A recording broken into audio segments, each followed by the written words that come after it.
Shalom Bapak Ibu Saudara sekalian, selamat malam. Berjumpa kembali dalam kebaktian rumah tangga di GKPB Jemaat Surya Buana pada malam hari ini.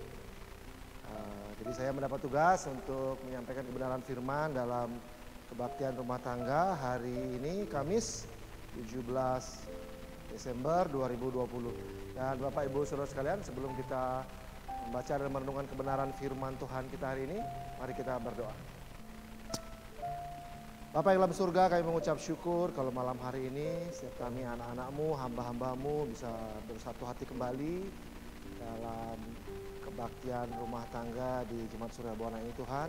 Dimanapun hamba-hambamu berada yang ikut bergabung, mendengarkan, menyaksikan renungan dalam kebaktian rumah tangga ini, kiranya Kau tutup bungkus setiap kami, urapi setiap kami, biarlah Roh Kudus Engkau sendiri yang menguasai setiap kami, memenuhi kami, dan Engkau sendiri yang menyertai jalannya kebaktian rumah tangga ini melalui virtual ini. Bapak, kalau ada kosa-kosa roh jahat dalam bentuk apapun yang sekiranya mau mengganggu dalam kami mendengarkan kebenaran firman-Mu dalam KRT ini, kami mau usir kuasanya, kami hancurkan, kami tolak keluar di dalam nama Yesus Kristus.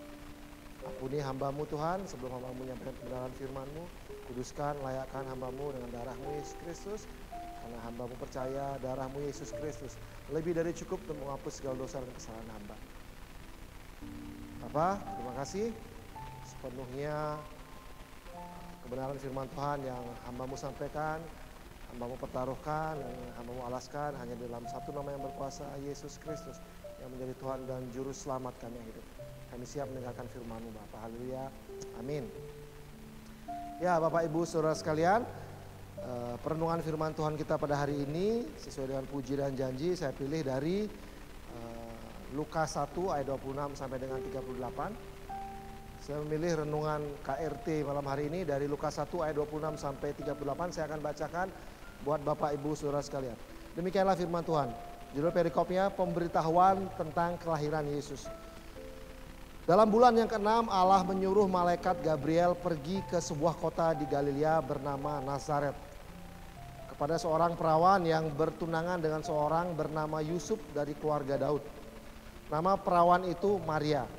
Ketika malaikat itu masuk ke rumah Maria, ia berkata, "Salam, hai engkau yang dikaruniai, Tuhan menyertai engkau." Maria terkejut mendengar perkataan itu, lalu bertanya di dalam hatinya, "Apakah arti salam itu?" Kata malaikat itu kepadanya, "Jangan takut hai Maria, sebab engkau beroleh kasih karunia di hadapan Allah. Sesungguhnya engkau akan mengandung dan akan melahirkan seorang anak laki-laki, dan hendaklah engkau menamai dia Yesus. Ia akan menjadi besar dan akan disebut anak Allah yang maha tinggi. Dan Tuhan Allah akan mengaruniakan kepadanya tahta Daud bapa leluhurnya. Dan ia akan menjadi raja atas kaum keturunan Yakub sampai selama-lamanya. Dan kerajaannya tidak akan berkesudahan." Kata Maria kepada malaikat itu, "Bagaimana hal itu mungkin terjadi? Karena aku belum bersuami." Jawab malaikat itu kepadanya, "Roh Kudus akan turun ke atasmu, dan kuasa Allah yang maha tinggi akan menaungi engkau. Sebab itu anak yang kau lahirkan itu akan disebut kudus, anak Allah. Dan sesungguhnya Elisabet anakmu itu, ia pun sedang mengandung seorang anak laki-laki pada hari tuannya. Dan inilah bulan yang ke-6 bagi dia, yang disebut mandul itu. Sebab bagi Allah tidak ada yang mustahil." Kata Maria, "Sesungguhnya aku ini adalah hamba Tuhan. Jadilah padaku menurut perkataanmu itu." Lalu malaikat itu meninggalkan dia. Demikian Bapak Ibu Saudara sekalian, dasar yang menjadi perenungan kita dalam KRT kita pada malam hari ini. Jadi Bapak Ibu Saudara sekalian, perikop yang kita baca hari ini dari Lukas 1 ayat 26 sampai dengan 38. Biasa kita baca, biasa kita dengarkan, renungkan, biasanya pada hari-hari menjelang Natal seperti sekarang ini. Dan pada hari ini pun kita akan merenungkan perikop ini. Dan setelah saya membaca dan merenungkan ini, ada 4 poin yang bisa saya bagikan kepada Bapak Ibu Saudara malam hari ini. Yang pertama, dari perikop ini kita tahu bahwa Allah itu Allah yang berencana. Sekali lagi saya mau katakan poin saya yang pertama, Allah itu Allah yang mempunyai rencana. Allah kita Allah yang punya rencana. Bayangkan Bapak Ibu Saudara, karya penyelamatan itu kalau Tuhan tidak rencanakan dengan matang gitu ya. Bayangkan kalau misalkan malaikat tidak diutus oleh Allah untuk memberitahukan kepada Maria sudah perikop hari ini, apa yang terjadi? Mungkin Maria akan kaget kok dia tidak pernah melakukan hubungan dengan tunangannya kok tiba-tiba bisa hamil. Bahkan mungkin kalau tidak ada pemberitahuan dari malaikat ini kepada Maria, mungkin Maria akan bisa dirajam sampai mati pada zaman itu oleh orang-orang sekitarnya. Tapi Allah kita, Allah yang luar biasa, dia Allah yang berencana. Dia punya perencanaan yang matang. Kenapa? Karena perencanaan itu penting ya saudara. Perencanaan itu penting. Saya pernah baca sebuah kalimat dalam sebuah buku yang memberkati saya. Kalimatnya begini. Apabila kita gagal dalam melakukan perencanaan, sebenarnya kita sedang merencanakan kegagalan. Itu kalimat yang bagus yang menurut saya kita perlu renungkan. Kalau Allah saja berencana, masakan kita manusia tidak berencana dalam kehidupan ini. Bahkan Lukas dalam 14 ayat 28 pun berkata seperti ini. Lukas 14 ayat 28 berkata seperti ini. Sebab siapakah di antara kamu yang kalau mau mendirikan sebuah menara tidak duduk dahulu membuat anggaran biayanya kalau cukup uangnya untuk menyelesaikan pekerjaan itu. Bahkan di ayat yang ke-31 dikatakan atau raja manakah yang kalau mau pergi berperang melawan raja lain tidak duduk dahulu untuk mempertimbangkan apakah dengan 10.000 ia sanggup menghadapi lawan yang mendatanginya dengan 20.000 orang. Jadi Bapak Saudara, poin saya yang pertama adalah kalau Allah saja berencana dalam setiap karyanya, masakan kita manusia tidak berencana setiap tindakan keputusan yang kita buat dalam kehidupan kita. Itu poin saya yang pertama. Poin yang kedua, di sini juga dikatakan kita mendapatkan kebenaran bahwa Allah memilih Maria. Saya percaya bukan karena dia perawannya. Memang benar di sini dikatakan dia perawan. Tapi saya percaya mungkin pada saat itu di kota Nazaret mungkin ada ratusan ribu jemaat, ada ratusan ribu penduduk di sana. Dan saya yakin bukan hanya Maria yang perawan pada saat itu. Tapi kalau Maria dipilih Tuhan sebagai alat di mana Yesus lahir ke dunia ini sebagai juru selamat umat manusia. Itu di sini dikatakan 2 kali bahwa Maria itu karena dia mendapatkan kasih karunia. Mendapatkan kasih karunia. Ada 2 kali di sini dikatakan. Pertama di ayat yang 28, terus yang kedua di ayat yang ke-30. Jangan takut hai Maria, sebab engkau beroleh kasih karunia di hadapan Allah. Jadi poin saya yang kedua yang saya mau sampaikan di sini adalah Maria dipakai Allah sebagai alat di mana Yesus lahir. Itu bukan semata hanya karena dia perawan.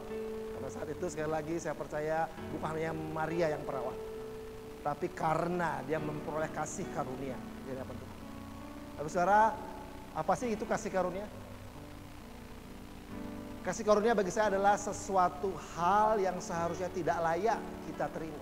Tapi diberikan kepada kita. Sekali lagi, kasih karunia itu adalah suatu hal yang sebenarnya nggak layak kita terima. Tidak layak diberikan kepada kita, tapi itu diberikan kepada kita dengan cuma-cuma. Itu kasih karunia. Dan itu juga yang membuat Maria dipilih oleh Allah karena dia mendapat kasih karunia dari Tuhan. Dan Yohanes 1 ayat 16, salah satu ayat yang saya juga suka dalam kehidupan saya berbunyi begini. Karena dari kepenuhannya kita semua telah menerima kasih karunia demi kasih karunia. Ayat ini berkata bahwa kita ini dari kepenuhan Yesus, kepenuhan keilahian Yesus, kita ini dikatakan menerima kasih karunia demi kasih karunia. Bapak saudara sekalian, seperti Maria yang dipilih Allah sebagai ibu biologis dari Yesus karena kasih karunia. Demikian juga kita, kalau hari ini kita ada sebagai orang yang percaya Yesus, orang-orang yang percaya bahwa dosa-dosa kita sudah ditebus, kita menerima kepastian keselamatan itu. Karena kepercayaan kita kepada Yesus, itu bukan karena hebat kuat kita, bukan karena kesucian kita, bukan karena usaha yang kita buat, tapi semata-mata karena kasih karunia demi kasih kita. Karena kasih karunia oleh iman, Efesus 2 ayat 8 kata. Poin yang berikutnya, yang ketiga, yang saya juga garis bawahi di sini. Poin yang ketiga adalah di ayat yang ke-37. 37 saya suka di sini dikatakan Sebab bagi Allah tidak ada yang mustahil. Bayangkan ketika malaikat Gabriel memberikan memberikan info itu, rencana itu kepada Maria. Maria wajar secara manusiawi dia tanya, bagaimana itu bisa terjadi? Aku belum bersuami, aku masih perawan, gitulah bahasanya. Tapi malaikat itu menjelaskan dan kalimat yang baik, kalimat yang luar biasa. Ayat yang 37, sebab bagi Allah tidak ada yang mustahil. Bagi Allah tidak ada yang mustahil. Ialah poin yang ketiga ini juga mengingatkan kita bahwa apapun yang sedang kita alami, pergumulan apapun yang kita hadapi saat ini, percayalah bagi Allah tidak ada yang mustahil. Poin yang keempat, yang terakhir yang saya juga suka di sini di ayat yang ke-38, dari semua informasi pemberitahuan yang disampaikan malaikat kepada Maria itu, akhir kata Maria merespon dengan kalimat yang luar biasa dan kerendahan hati. Dia berkata begini, kata Maria, sesungguhnya aku adalah hamba Tuhan, jadilah padaku menurut perkataanmu itu. Wow.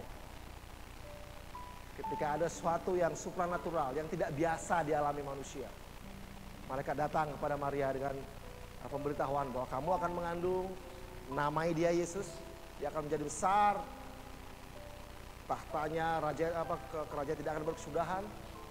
Mungkin pada saat itu Maria bingung gitu, karena dari sisi manusia wajar, loh aku belum pernah melakukan hubungan seksual, aku belum bersuami gitu ya. Tapi kenapa itu akan terjadi dalam kehidupanku? Itu luar biasa. Dari semua respon, dari semua informasi pemberitahuan yang dia terima dari malaikat itu, respon akhir dari Maria, dia berkata sekali lagi, saya suka ini, jadilah padaku menurut perkataanmu itu. Jadilah padaku menurut perkataan. Aku ini adalah hamba Tuhan, jadilah padaku menurut perkataan. Bapak Ibu Saudara sekalian, biarlah dari poin yang keempat ini juga kita belajar suatu, diingatkan selalu bahwa kita ini adalah hamba. Apapun yang Tuhan mau kerjakan dalam kehidupan kita, apapun yang Tuhan mau buat melalui kita dalam hidup kita, kita hamba. Kita harus merendahkan hati dan berserah. Karena kita ini milik Tuhan, Tuhan yang berkuasa atas hidup kita. Harusnya apapun yang Tuhan mau buat dalam kehidupan kita, kita berserah. Kita percaya Dia Allah yang baik, Dia Bapa yang sungguh sangat mengasihi. Jadi demikian Bapak Ibu Saudara, 4 poin dari perenungan kita hari ini. Saya ulangi sekali lagi bahwa Allah itu Allah yang berencana. Perencanaan itu penting sekali lagi. Buatlah perencanaan dalam kehidupan ini sebelum kita mengambil keputusan atau tindakan. Yang kedua, ingatlah selalu kalau Maria mendapat kasih karunia di hadapan Tuhan, kita pun orang yang sudah percaya Yesus hidup dari kasih karunia demi kasih karunia. Ingatlah selalu poin yang ketiga bahwa bagi Allah tidak ada yang mustahil. Di dalam Yesus Kristus Tuhan kita, bagi Allah tidak ada yang mustahil. Poin yang keempat, ingatlah selalu bahwa seperti Maria merespon pemberitahuan malaikat ini, kita pun dalam kehidupan kita juga harus seperti Maria, bahwa kita sadar bahwa kita ini hamba Tuhan, kita ini hamba Allah. Jadilah pada kita sesuai dengan apa yang Tuhan mau dalam hidup. Demikian Bapak Ibu Saudara, perenungan yang bisa saya sharekan dalam kebaktian rumah tangga kita malam hari ini. Biarlah ini menjadi berkat buat setiap Bapak Ibu Saudara sekalian dimanapun Bapak Ibu Saudara berada. Tuhan memberkati, dan mari kita tutup dalam doa. Mari kita berdoa. Bapak yang dalam surga, kami mengucap syukur untuk kebenaran firman yang boleh kami terima pada malam hari ini. Biarlah firman yang sudah kami dengar dapat merema dalam roh jiwa hati kami seumur hidup kami. Kami rindu bukan hanya sebagai pendengar, tapi terlebih lagi kami mau sebagai pelaku-pelaku firman. Beri kami kekuatan untuk bisa menjadi pelaku firman. Beri kami kekuatan untuk setia sampai akhir dalam mengikut Engkau Yesus. Mungkin banyak hal dalam kehidupan yang tidak kami mengerti, tapi seperti Maria, kami mau selalu sadar bahwa kami ini hamba-hambamu Tuhan. Jadilah pada kami seturut dengan apa yang Kau mau. Buatlah apapun yang Kau anggap baik dalam kehidupan kami Bapa. Karena kami percaya Kau Bapa kami yang baik. Dari kasih karunia demi kasih karuniamu kami hidup Tuhan. Terima kasih Bapak, aku berdoa setiap hamba-hambamu, anak-anakmu dimanapun mereka berada yang menyaksikan kebaktian rumah tangga ini.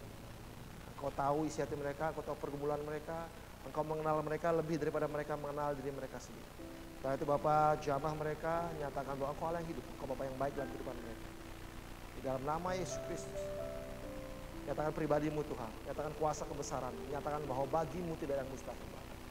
Terima kasih Bapak, hamba-Mu selesai menyampaikan kebenaran firman-Mu. Ampuni hamba Bapak kalau ada dalam penyampaian hamba-Mu yang tidak berkenan di hadapan. Kuduskan, sempurnakan semuanya ini, biarlah semuanya ini menjadi berkat bagi banyak orang, buat hamba-Mu sendiri. Dan hanya nama-Mu saja yang dipermuliakan. Terima kasih Bapak, di dalam nama Yesus Kristus, kami mengucap syukur untuk kebenaran firman yang boleh kami terima malam hari ini. Haleluya, amin. Tuhan berkati, terima kasih.